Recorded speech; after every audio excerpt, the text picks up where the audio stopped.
Persis AirAsia gitu, warna merah dengan Ray-Ban Pilot. Okey, aku banyak terima soalan lah. Apa yang kau tahu tentang aircraft? Kau bekerja dengan aircraft dulu, dengan aerospace dulu. So sebenarnya aku ni bukan seorang engineer, aircraft engineer. Pada asalnya aku punya background meja IT adalah computer science. Tapi walau bagaimanapun, aku pernah berpeluang bekerja dengan syarikat aerospace di Malaysia maupun juga di aerospace di peringkat international, iaitu pada permulaannya aku bekerja dengan CTRM Aero Composite, iaitu sebuah syarikat JLC Kerajaan Malaysia,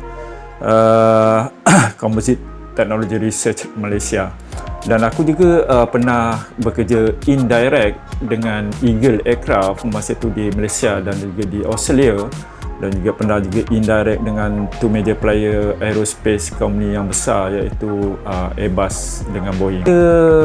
Tiga komponen yang aku nak terangkan pada hari ini, iaitu aileron. So apa itu aileron dan apa itu rudder dan apa itu elevator.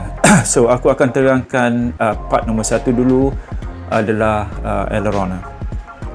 So aku ambil model ni, anak aku punya kapal terbang ni, sebagai model supaya kita lagi senang faham. Biasanya kita tak tahu dekat mana aileron tu dan apa fungsi aileron tu sendiri. So kalau kau melakukan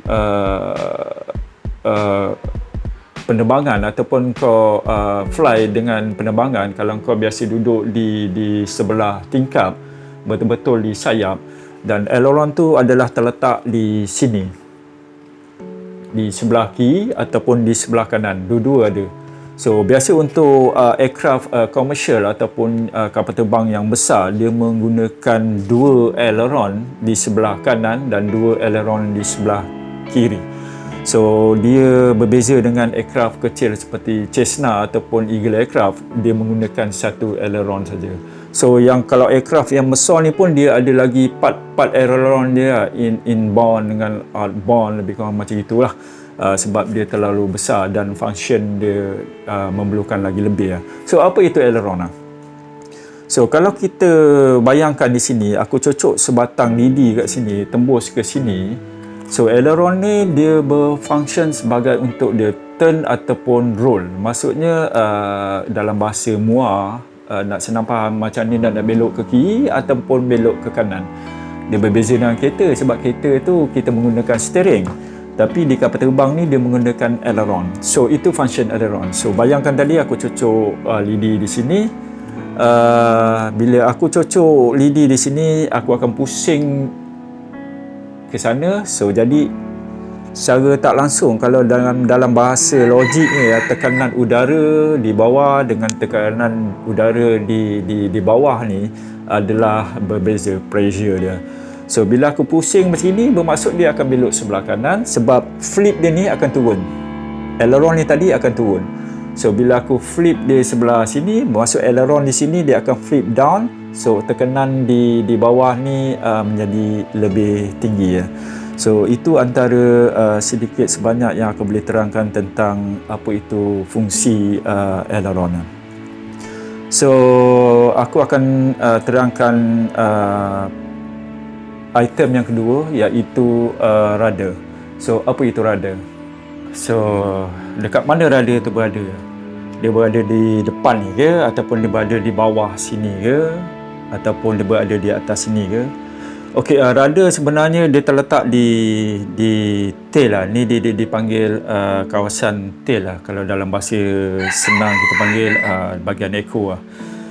Rudder ni biasa terletak di sini, dan kadang-kadang kita ada nampak satu movement, part yang movement di sini. So nak senang kita fahamkan, seperti sebuah boat, mesin motorboat yang enjin dia di bawah tu. So dia akan pusing sini, dia akan pusing sini. So bila dia pusing sini, air akan menolak di sini.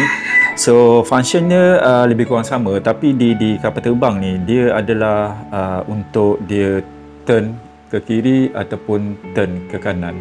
So paksi yang senang kita faham adalah kalau kita cocok dia daripada atas lah. So bila kita cocok dia dari atas, kita pusing dia macam ini, kita pusing dia macam ini. So itu function dia. So salah satu function dia lagi, ketika kapal terbang tu untuk bersiap sedia untuk take off ataupun climb, so kedudukan dia mesti tegak. Dan itu salah satu function dia lah sebelum tujahan dibuat oleh sesebuah aircraft tu, dia mesti berada betul-betul di vertical lah, dia panggil vertical. So itu antara function untuk rudder sedikit untuk dia more drag ataupun more lift.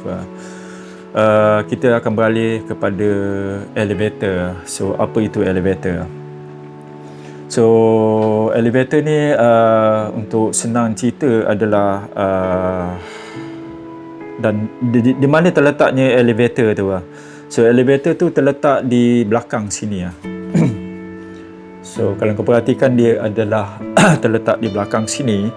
So function dia adalah ketika kapal terbang tu untuk climb ataupun take off ataupun landing. So itu function dia. So bayangkan kalau kapal terbang tu berada di landasan dan dia membuat satu speed ataupun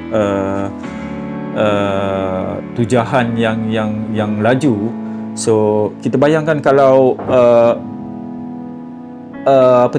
elevator tadi dia flip ke atas, so of course udara yang berada di depan ni akan menjadikan dia mendongak ataupun dia akan lift lah, dia akan terdongak begitulah sebab ikut pada fiziknya dia akan angin menolak dengan tujahan kapal terbang tadi dengan memerlukan tujahan speed yang begitu tinggi. So membuatkan kapal terbang tu contoh macam inilah, aku senang tunjuk bila dia angkat macam ni, so automatik kapal terbang tu akan fly. So biasanya banyaklah function-function untuk vertical, pitch up, pitch down untuk di elevator ni . Itu salah sedikit tentang part-part yang aku boleh beritahu secara basic . Tapi mungkin ada sedikit ataupun yang tak tepat pada apa yang aku terangkan. Mungkin ada engineer aircraft di luar sana boleh komen di YouTube aku. Okey, walaupun kali ini dia lebih kepada part-part komponen kapal terbang basic je, tapi sedikit sebanyak benda tu masih lagi berkait rapat dengan travel lah, bagi kaki-kaki travel lah. So benda ni sebenarnya sebagai ilmu sajalah untuk traveler di luar sana lah. Kalau kau berkapal terbang so at least kau akan tahu apa itu function aileron, apa itu function rudder, apa itu function elevator. Banyak lagi komponen-komponen penting yang berada di sesebuah aircraft . So kita akan berjumpa lagi di episod akan datang, mungkin bercerita tentang bahagian-bahagian lain. So jangan lupa untuk subscribe dan tekan loceng di sebelah untuk anda mengetahui apa yang aku akan sajikan pada kalian semua untuk episod akan datang. Berjumpa lagi kita di episod akan datang. Assalamualaikum.